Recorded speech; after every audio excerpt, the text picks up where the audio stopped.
Hace 4500 años, el norte de Europa emergía lentamente de la Edad de Piedra. En el Mediterráneo, Grecia y Roma aún no habían empezado a echar raíces.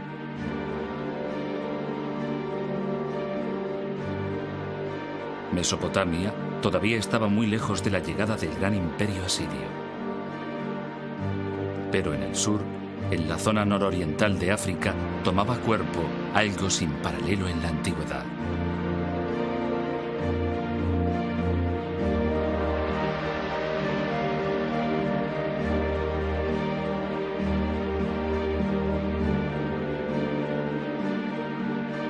A orillas del Nilo, en Egipto, surgieron 3 pirámides colosales, 3 monumentos levantados por la civilización más duradera que ha existido en el mundo.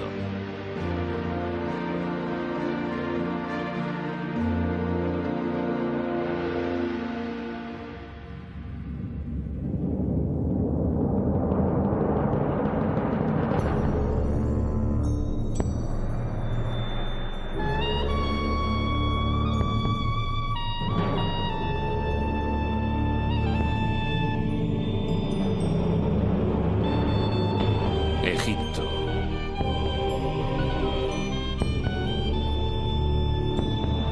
Del caos a los reyes.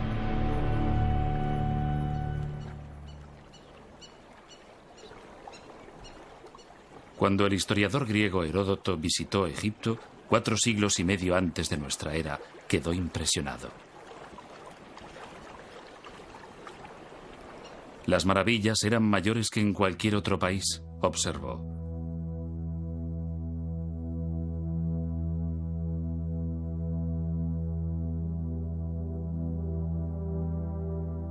Había pirámides más altas que cualquier construcción levantada en el mundo.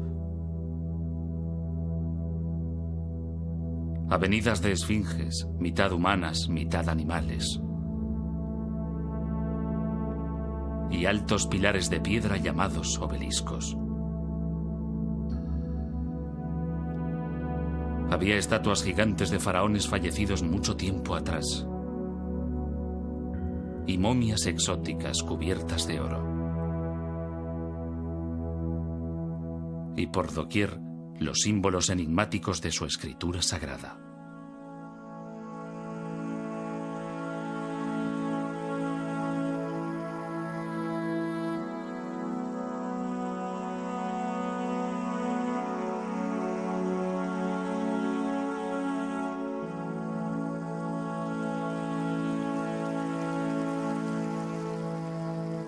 Aquí, llegada de los abismos del tiempo, había una civilización que había florecido durante más de 3000 años.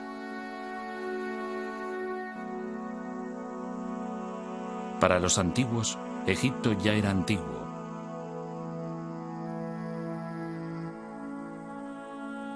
Cleopatra, que reinó en el siglo I antes de nuestra era, está cronológicamente más cerca de nosotros que de los faraones que levantaron las pirámides.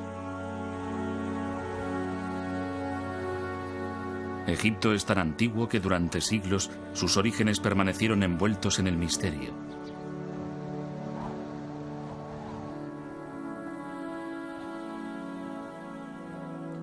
Incluso los propios egipcios no tenían una idea precisa de su antigüedad ni de su origen.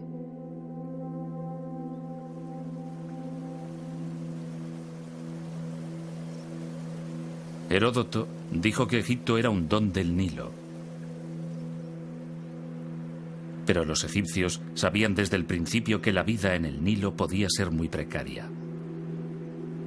Rodeados por una extensión infinita de desierto,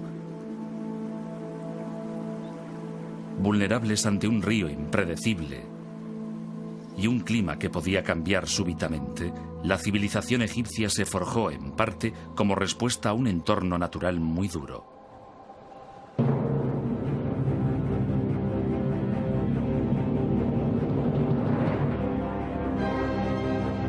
Los egipcios lo llamaban caos. Acechando en la oscuridad, había fuerzas poderosas que esperaban ser liberadas.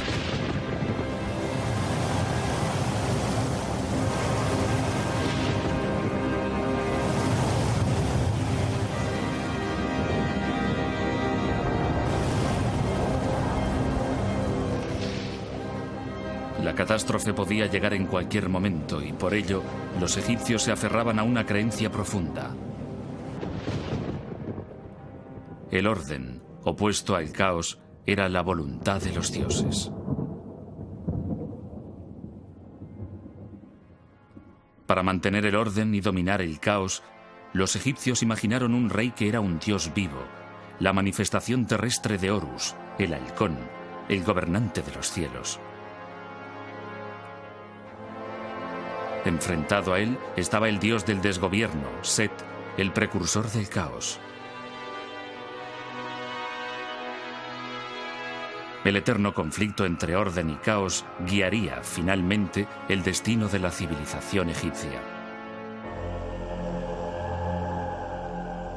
Pero la verdadera historia de lo que ocurrió se desvaneció con el paso del tiempo.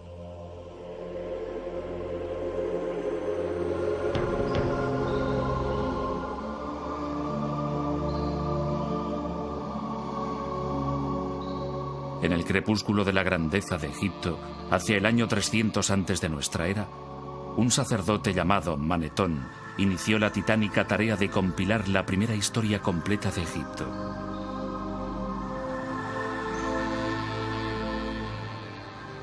Pudo haber sido un reto desalentador, pero en las bibliotecas de los templos y en los muros de los lugares más sagrados de Egipto ya se habían escrito algunos volúmenes.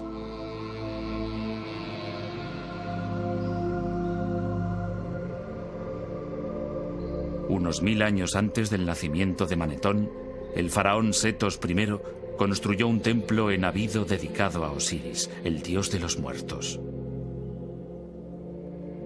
En una extraordinaria sala de los antepasados, su hijo, el futuro Rameses II, aparece leyendo un papiro. El documento, grabado en el muro con escritura jeroglífica, contiene una lista de 76 nombres reales en orden cronológico.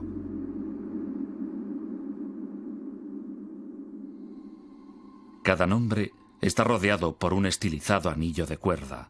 Este símbolo, llamado por los egiptólogos cartucho, identifica a un faraón.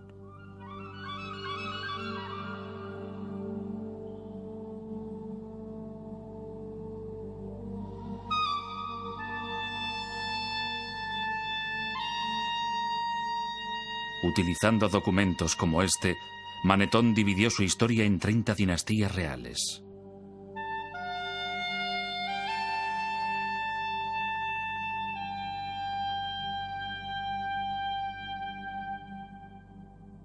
El rey Menes fundó la primera dinastía egipcia hacia el año 3100 antes de nuestra era. Según Manetón, reinó 62 años, durante los cuales expandió las fronteras de Egipto y adquirió una notable fama antes de ser arrollado por un hipopótamo.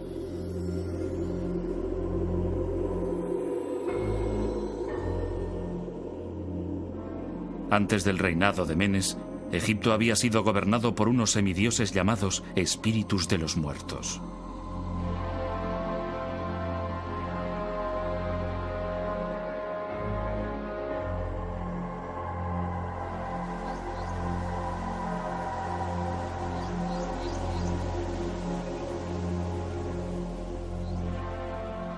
Pero sus nombres se habían perdido en el olvido hacía mucho tiempo. ¿Eran los espíritus de los muertos historia o mitología? ¿Dónde empezó en realidad la civilización egipcia? Irónicamente, no comenzó en las orillas del Nilo.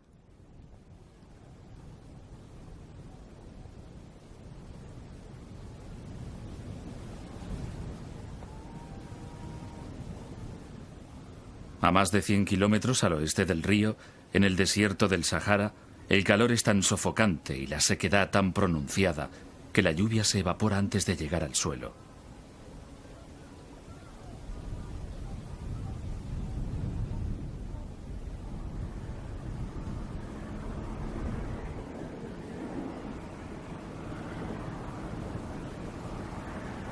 Aquí, en este paisaje desolado, vivió una tribu de nómadas que pudieron haber sido los antepasados de los faraones.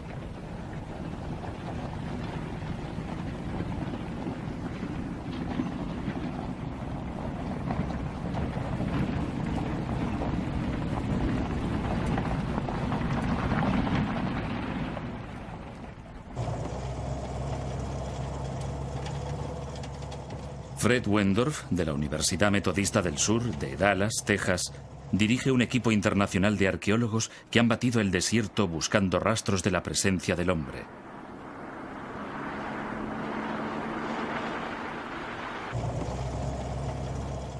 En 1974 localizaron un antiguo asentamiento en el borde de una depresión poco profunda que llamaron Playa Napta.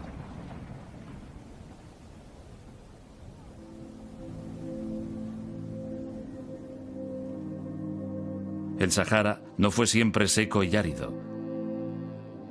Las fechas obtenidas por radiocarbono revelan que, hacia el año 8000 antes de nuestra era, el monzón tropical africano se desplazó hacia el norte, dando lugar a la caída de lluvias torrenciales en el desierto y a la formación de lagos estacionales. Uno de estos lagos fue Playa Napta. Aquí, rodeados por zonas de pastos para alimentar a su ganado, la gente podía protegerse del calor y de las variaciones climáticas del desierto.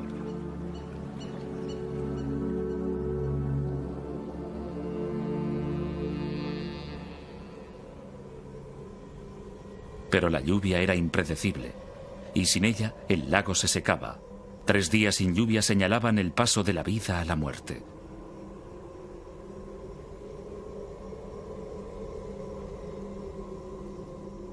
Cuando la supervivencia estaba en entredicho, sucedió algo sorprendente.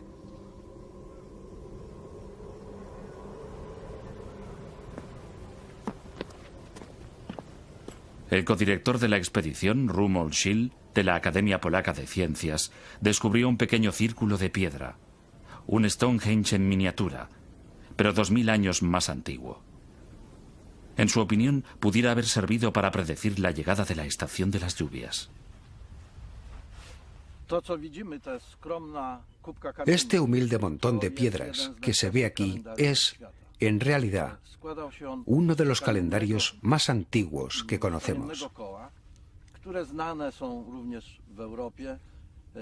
Consistía en un anillo y 2 alineaciones de piedras verticales que yo llamo puertas.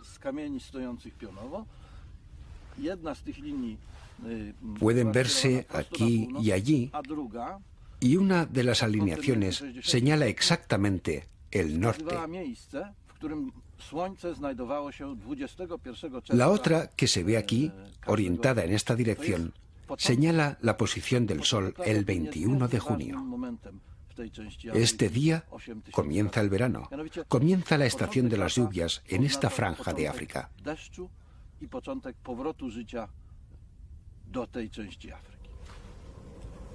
El descubrimiento de este calendario circular solo fue el inicio de una serie de hallazgos. Cerca de allí se encontraron varias piedras colocadas formando círculos que marcaban la situación de hoyos profundos.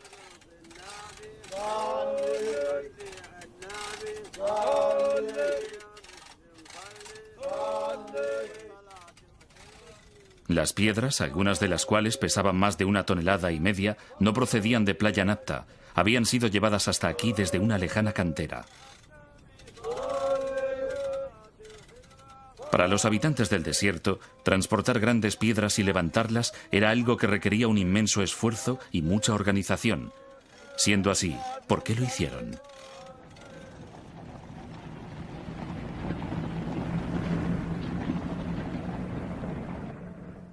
Fred Wendorf cree que podrían señalar la posición de tumbas de personajes importantes u honrar a sus espíritus. Tal vez la tumba de alguien con suficiente poder para interceder ante los dioses y atraer la lluvia. Uno de los objetos más imponentes fue hallado en este hoyo, tal vez la última morada de un caudillo o un gobernante. A primera vista parecía un bloque normal, pero cuando Wendorf lo examinó con más detalle, resultó ser una escultura primitiva.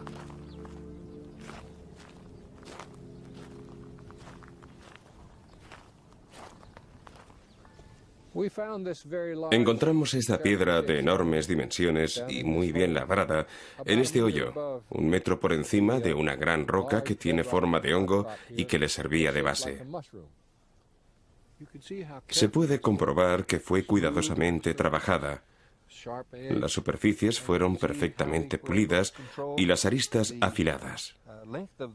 También se aprecia que sabían cómo controlar el tamaño del bloque haciendo las incisiones que se ven en esta cara.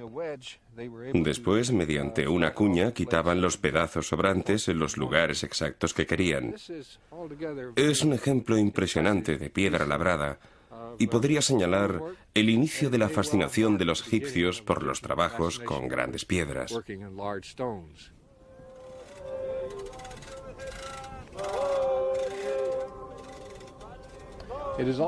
También es una prueba importante de la existencia de diferentes estratos sociales, porque se necesitó habilidad para controlar a la multitud de hombres dedicados a dar forma al bloque y ponerlo en una posición que encajara con la piedra que lo sustentaba. Para ello fue necesario que un gran número de hombres trabajara durante un largo periodo de tiempo, lo cual indica que quien los mandaba tenía una categoría superior a la de los demás. Aquí, hace 7000 años, los primeros y toscos monumentos de Egipto surgieron del desierto para honrar a un rey caído y para llevar orden al caos.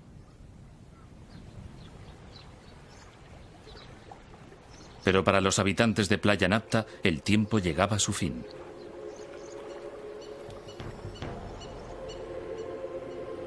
Hacia el año 5000 antes de nuestra era, el monzón de verano volvió a cambiar de ruta, dirigiéndose ahora hacia el sur. La lluvia finalmente cesó y los oasis, como el de Playa Napta, se secaron para siempre.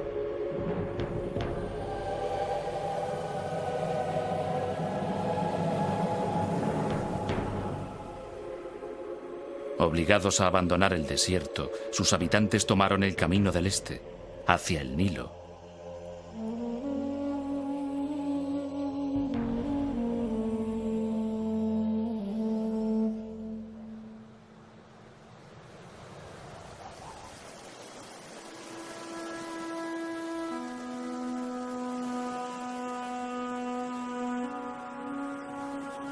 El Nilo es la sangre que da vida a Egipto.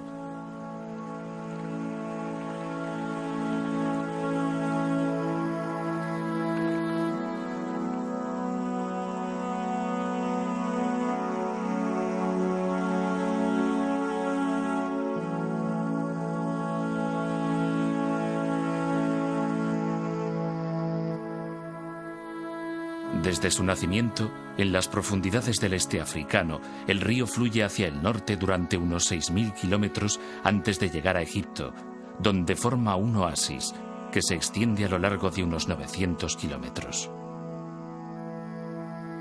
En los últimos 150 kilómetros se despliega en un amplio delta antes de desembocar en el mar Mediterráneo.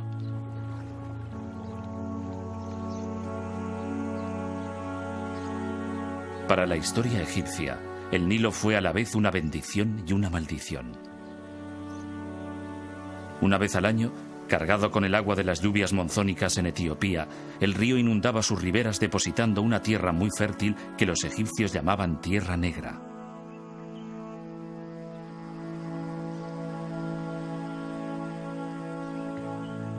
Sin el río, Egipto sería estéril. Con él, es una de las regiones más fértiles de la tierra.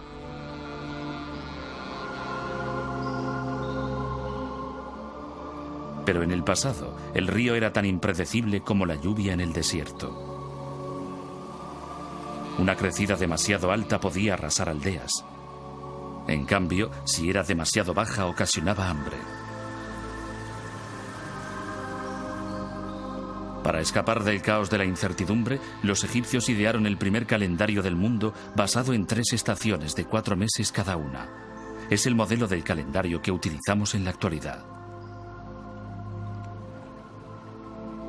Pero entonces no estudiaban el tiempo, estudiaban el Nilo.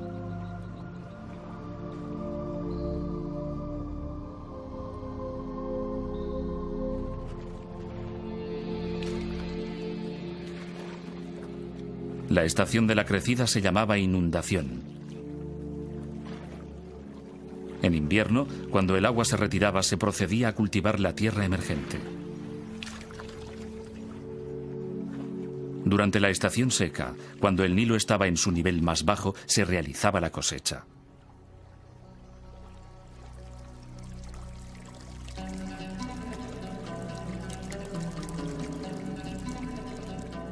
Trabajando unidos, los egipcios abrieron pozos, levantaron diques para proteger sus aldeas y desarrollaron los rudimentos de la geometría para volver a establecer, después de cada inundación, las lindes de sus propiedades.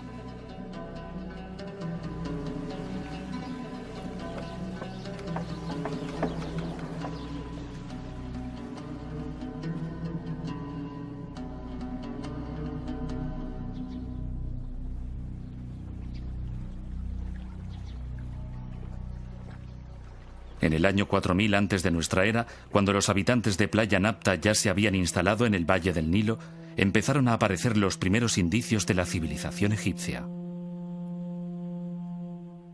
Alfarería bellamente decorada. Paletas en forma de animales para mezclar cosméticos.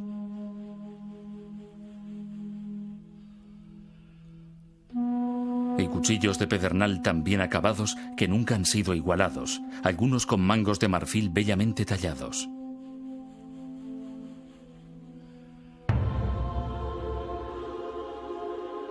Gradualmente, entre los años 4000 y 3000 antes de nuestra era, emergieron dos poderosos reinos. Al discurrir el río de sur a norte, el reino que floreció en el delta del Nilo recibe el nombre de Bajo Egipto, la tierra de las plantas de papiro. El reino del Alto Egipto, la tierra del loto, se desarrolló en el valle del Nilo. Los símbolos de las dos tierras se entrelazan a través de la historia egipcia. Significan la unión de dos territorios para formar la primera gran civilización del mundo.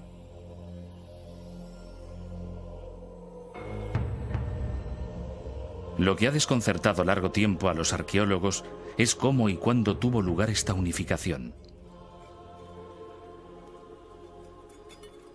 René Friedman, de la Universidad de California en Berkeley, y sus colegas están buscando pistas de ello en la antigua capital del Alto Egipto.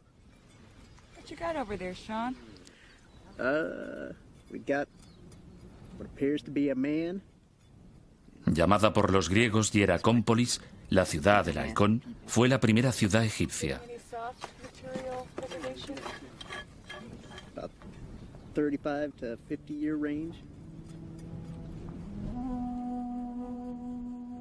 Sus monumentos y construcciones desaparecieron hace tiempo.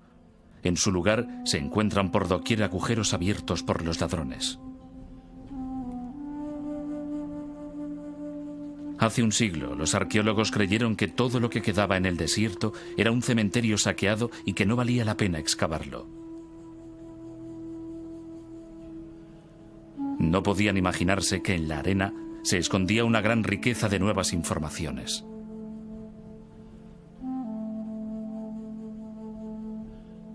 Recientes descubrimientos muestran que hace 5500 años Hieracómpolis era uno de los asentamientos más importantes que se levantaban a orillas del Nilo.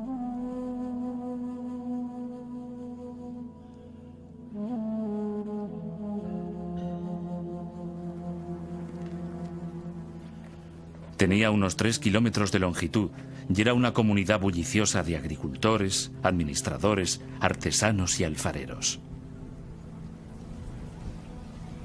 Un alfarero manufacturaba objetos de barro para sus vecinos. Firmaba sus vasijas presionando con el pulgar sobre el barro húmedo en el borde de las piezas. 5000 años más tarde, los fragmentos de esta cerámica aún cubren el terreno inmediato a su horno.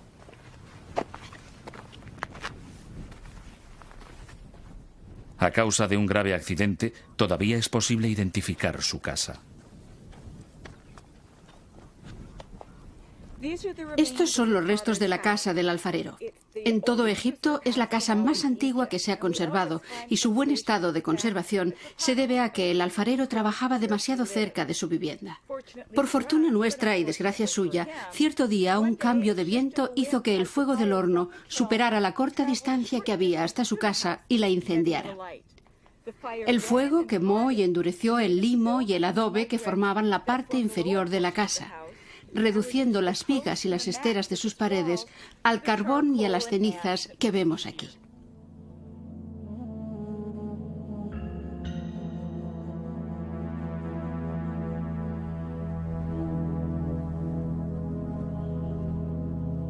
En la parte norte de la ciudad había un vasto complejo industrial donde se hallaban panaderías, graneros para almacenar trigo y las primeras cervecerías conocidas de Egipto. Pero el edificio más importante de Hieracómpolis fue descubierto en 1985, cuando los arqueólogos encontraron varios agujeros de 1,80 m de profundidad, lo suficientemente grandes como para alojar unas inmensas columnas de madera de 6 metros de altura. Estas columnas formaban la fachada de un santuario inmenso que debía dominar el complejo del templo y toda la ciudad de Hieracómpolis.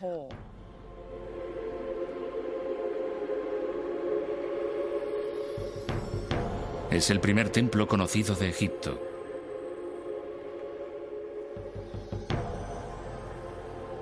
En ninguna parte era más evidente el poder del faraón.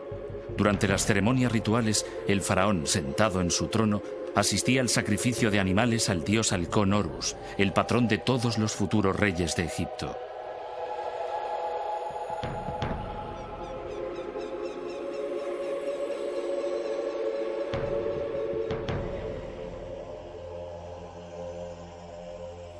Pensado para recordar la silueta de un animal agachado con cuernos y una cola, el templo estaba ricamente decorado con esteras de colores y pilares, tal vez hechos con cedros importados del Líbano.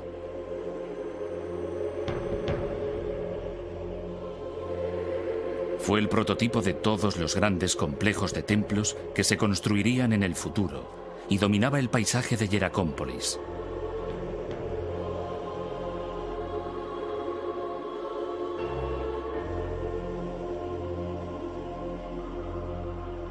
Pero a la ciudad del halcón le salió una rival en Buto, la capital del Bajo Egipto.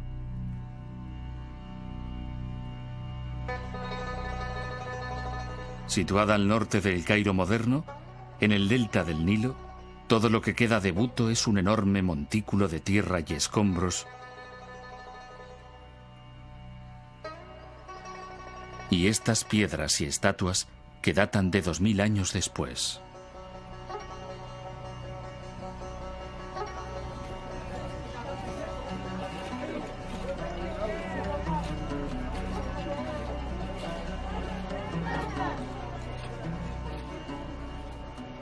A pesar de todo, en esta zanja los arqueólogos han descubierto fragmentos de centenares de utensilios de barro que proceden del mismo período que Hieracómpolis, 3500 años antes de nuestra era, e incluso de antes.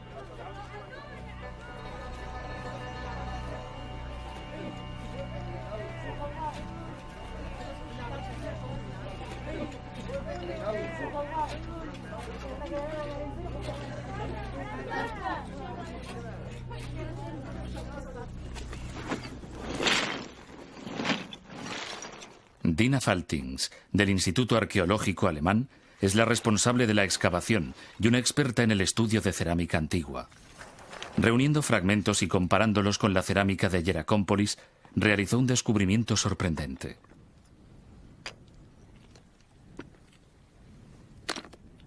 Buto, en tiempo remoto, había albergado una cultura muy diferente. Los utensilios de Buto no alcanzaban la perfección de los del Alto Egipto.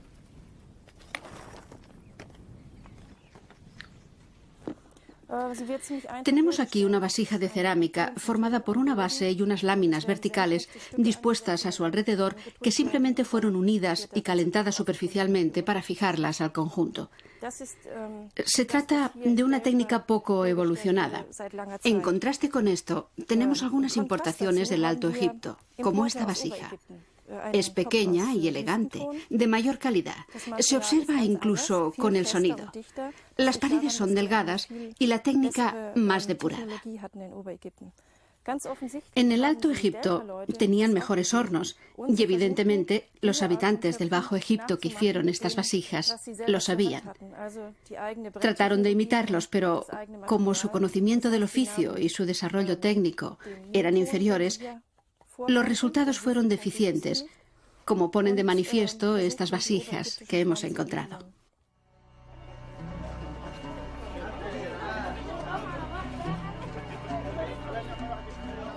La tarea de Dina Faltings en Buto revela que en el año 3200 antes de nuestra era, la superior cultura del Alto Egipto llegó hasta el Bajo Egipto y los dos reinos se convirtieron en uno solo.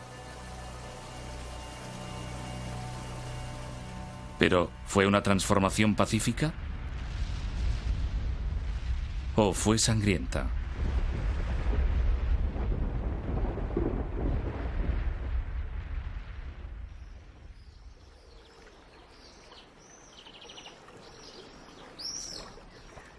La unión de los dos reinos, que se extendía a lo largo del Nilo, era un punto de referencia en la evolución de la civilización egipcia. Pero cómo se llegó a ello era una pregunta de difícil respuesta. Todo lo que tenían los arqueólogos para basar sus teorías era un objeto encontrado en Hieracómpolis en 1898. Esta exquisita paleta ceremonial de pizarra data aproximadamente del año 3100 antes de nuestra era. Está dedicada a un rey del Alto Egipto llamado Narmer, que algunos creen que fue el legendario rey Menes, el primer faraón de Egipto. En una de sus caras, Narmer, tocado con una corona acabada en forma de bulbo, está a punto de golpear a un prisionero en presencia de Horus, el dios halcón de Hieracómpolis.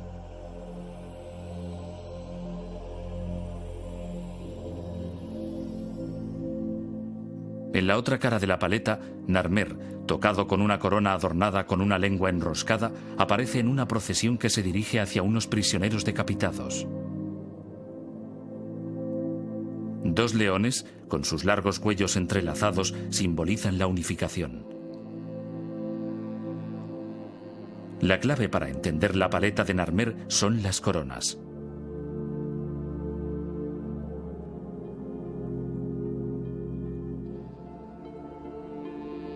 En el Alto Egipto, el rey llevaba una corona blanca con el extremo superior en forma de bulbo. En el Bajo Egipto, una corona roja con una larga y prominente lengua. Juntas forman una doble corona que significa que el faraón se ha convertido en el señor de las dos tierras.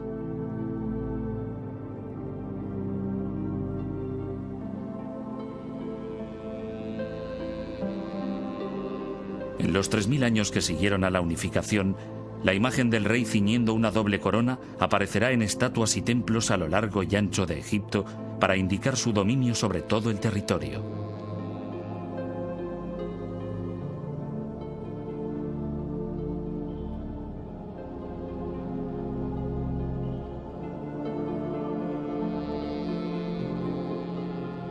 La paleta de Narmer parece confirmar que la unificación se llevó a cabo después de una conquista sangrienta.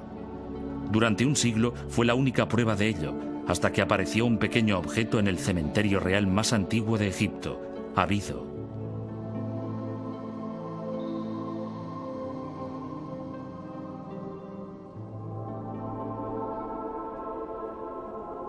Considerada la última morada de Osiris, el rey de los muertos, el suelo está literalmente cubierto por fragmentos de cerámica, restos de las ofrendas a uno de los más importantes dioses de Egipto.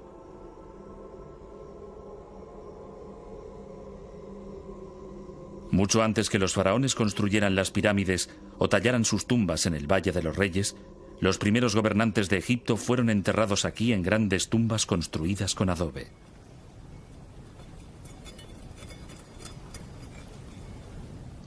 Cuidadosamente estudiado a finales del siglo pasado y comienzos de este, se creyó que el cementerio de Abido había desvelado todos sus secretos hasta que en 1977 el arqueólogo alemán Günther Dreyer volvió a excavar en el emplazamiento.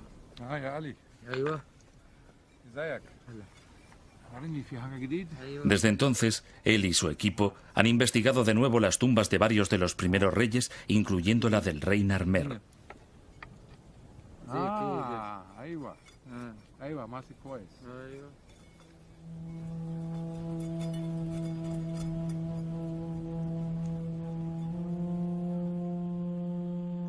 Dreyer se emocionó ante el descubrimiento de una etiqueta de marfil. Este tipo de etiquetas solían ponerse en las tinajas de aceite.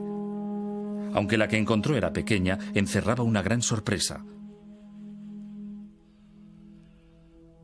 Parecía representar el mismo acontecimiento que la paleta de Narmer. Es una etiqueta de marfil del rey Narmer, hallada cerca de su tumba. Estas etiquetas servían para indicar la fecha de los cargamentos de aceite. En aquella época, las fechas se indicaban con los nombres de los años y estos nombres se elegían basándose en los acontecimientos más importantes del año correspondiente. En este caso, es una victoria del rey Narmer sobre los pueblos del delta. Y obviamente, es el mismo acontecimiento representado en la paleta de Narmer. De ello podemos concluir que la paleta de Narmer hace referencia a un hecho histórico que tuvo lugar en un año determinado. Pero la etiqueta es solo una pieza de un rompecabezas. Otro descubrimiento realizado en Abido sugiere que el proceso de unificación había empezado mucho antes del reinado de Narmer, por lo menos 5 generaciones antes. Bajo estos montículos de escombros, Dreyer encontró las tumbas de los reyes de una desconocida dinastía anterior que ahora los egiptólogos llaman la dinastía Cero. En las tumbas había otras etiquetas, algunas incluso más sorprendentes que la primera. Aquí, grabada en marfil, estaba la prueba clarísima de que los egipcios habían elaborado un sistema de escritura totalmente desarrollado, no solo antes de lo que se pensaba hasta entonces, sino incluso antes de que lo hicieran los sumerios en Mesopotamia, a los que se consideraban los primeros en producir un lenguaje escrito. La primera escritura sumeria, que vemos aquí, era un sistema de contabilidad formado por sencillas imágenes y números. La escritura egipcia ya contenía signos que correspondían a sonidos, como los alfabetos modernos. Todos los signos jeroglíficos de estas etiquetas representan sonidos. La serpiente representa el sonido Y. Junto a 2 triángulos forma la palabra Yu, que significa montaña.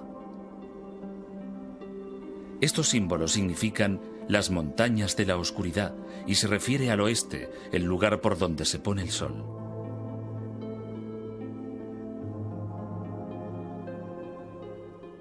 Los jeroglíficos de otras etiquetas indican que el rey ya recaudaba impuestos en el Alto y en el Bajo Egipto, una clara señal de que la unificación ya se había producido. Para consolidar el reino, se construyó una nueva capital en el punto de encuentro del Alto y el Bajo Egipto. Fundada por el rey Menes, que algunos egiptólogos creen que es el histórico rey Narmer, Memphis estaba destinada a ser la mayor ciudad del país.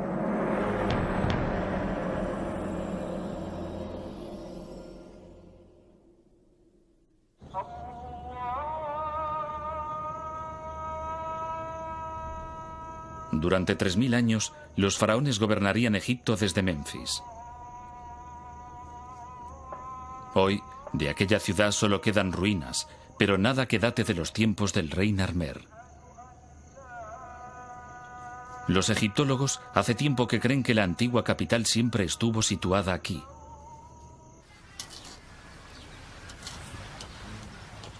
Pero David Jeffries, de la Sociedad de Exploración de Egipto, piensa que Memphis estaba en otra parte, y ha dedicado 9 años de su vida a buscarla. Utilizando una sencilla perforadora manual, tomó una serie de muestras en los campos que hay a 3 kilómetros al oeste de las ruinas. Los sondeos señalaron una importante capa de objetos situada a 3 metros de profundidad. Lo que esperamos encontrar en esta zona, unos metros por debajo de la posición que hemos alcanzado en este momento, es cerámica en el nivel inferior del limo, cerámica del periodo que se sitúa alrededor del año 3000 antes de nuestra era, el periodo de los primeros reyes del Egipto unificado y que representa la fundación de la capital del país en esta zona.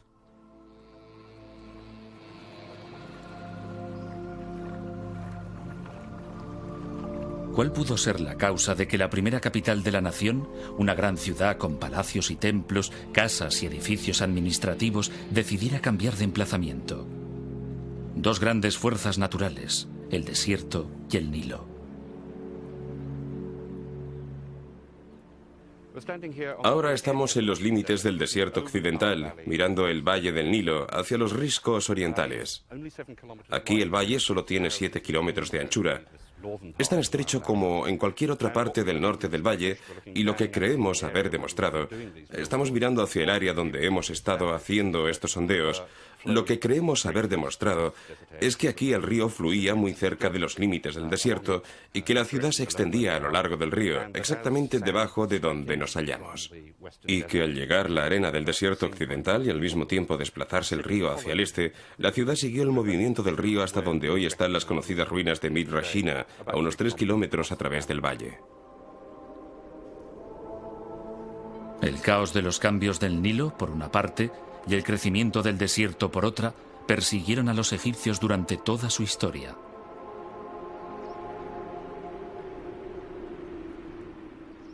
Para superar las continuas amenazas que los acechaban, pusieron su fe en un hombre y en el poder de los dioses.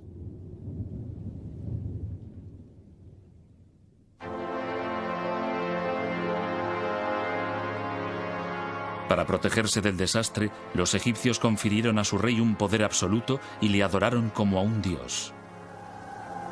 Solo una divinidad podía hablar con los dioses y solo una divinidad podía alejar el caos. Para mantener el orden, llamado Maat, personificado por una diosa sentada con una pluma en la cabeza, el faraón realizaba rituales diarios. Para apaciguar a los dioses, construía lujosos templos provistos de comida, bebida y otras ofrendas.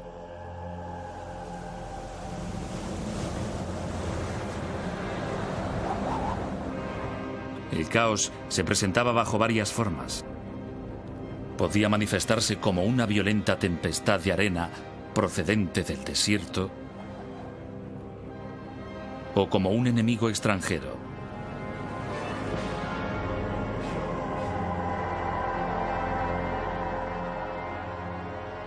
A través de la historia egipcia se repite una y otra vez la imagen de los faraones como guerreros triunfantes.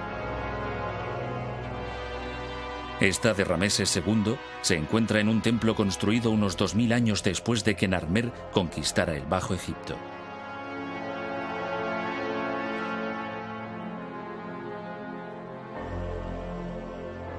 Seguramente Rameses nunca condujo un ejército al combate. La imagen es más simbólica que real. Un mensaje que indicaba a todos los que lo veían que el rey cumplía su deber sagrado de mantener Maat, el orden divino.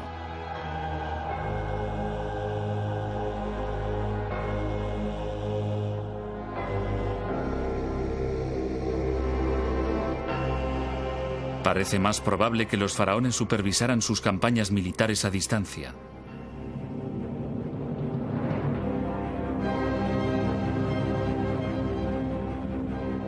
En el año 2280 antes de nuestra era, un importante oficial de la corte llamado Uni hizo que esculpieran los detalles de su extraordinaria carrera en los muros de su tumba. Uni explica cómo su faraón, Cíope I, se enfrentó a una tribu de nómadas. Cuando su majestad se enfrentó a los que moran en los desiertos del este, formó un ejército de varias decenas de millares de hombres procedentes de todo el Alto Egipto. Había nobles, portadores del sello, caudillos y jefes de las ciudades. Yo era el que los dirigía.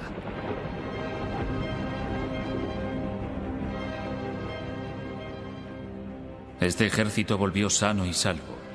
Había asolado la tierra de los moradores de la arena. Había saqueado sus plazas fuertes. Había incendiado sus mansiones. Su Majestad me alabó grandemente por ello.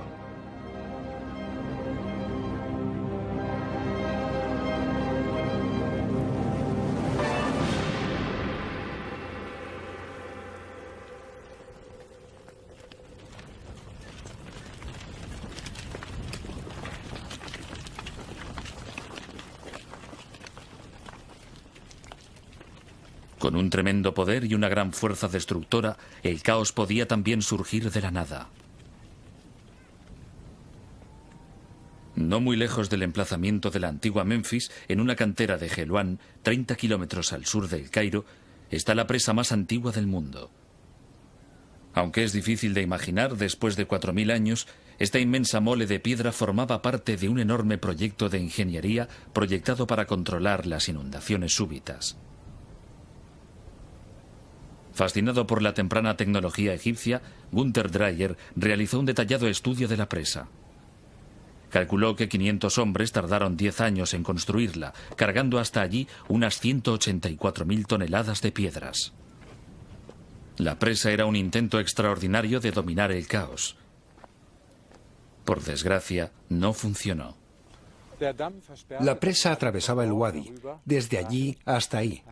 Tenía una longitud de unos 110 metros y una altura de unos 15. Era una construcción bastante sólida. La sección transversal habría tenido este aspecto. En la base, su longitud sería de unos 100 metros, en la parte superior de 60 metros. Estaba dividida en 3 partes. En el centro, un terraplén de arena, y en los 2 lados un conjunto de piedras sin labrar cubiertas con bloques de piedra caliza. Por desgracia, una crecida se llevó la presa antes de estar terminada. El agua vino por aquí y destruyó la parte inacabada. Después, en unos minutos, enormes cantidades de agua bajaron por el Wadi y destruyeron todas las instalaciones inferiores.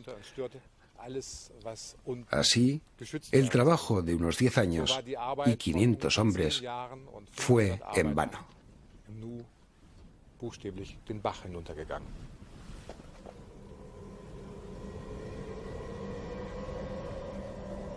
Para los egipcios que la construyeron, el desastre fue una trágica advertencia de lo destructivas que podían ser las fuerzas de la naturaleza y de la necesidad de una vigilancia constante.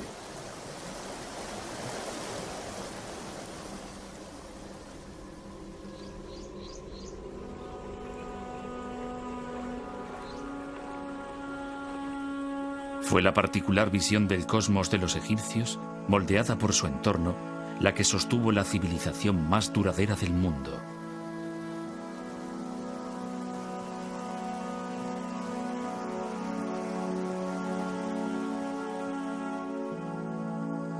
En el centro de todo ello estaba el faraón.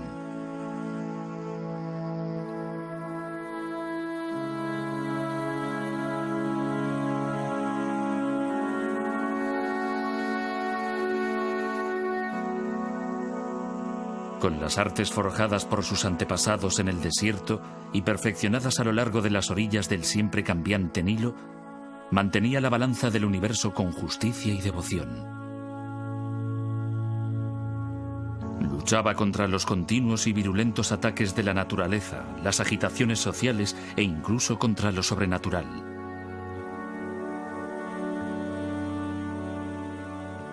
Pero al final, había una última batalla contra el caos de la que nadie podía escapar.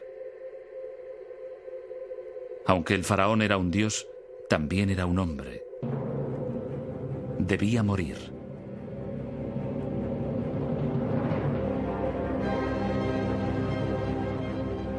Para evitar la calamidad, ordenó a los egipcios que empezaran a acarrear grandes piedras hacia los límites del desierto.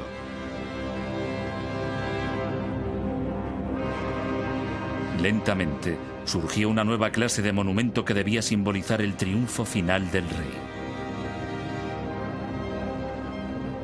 El triunfo de la vida eterna. Había empezado la era de las pirámides.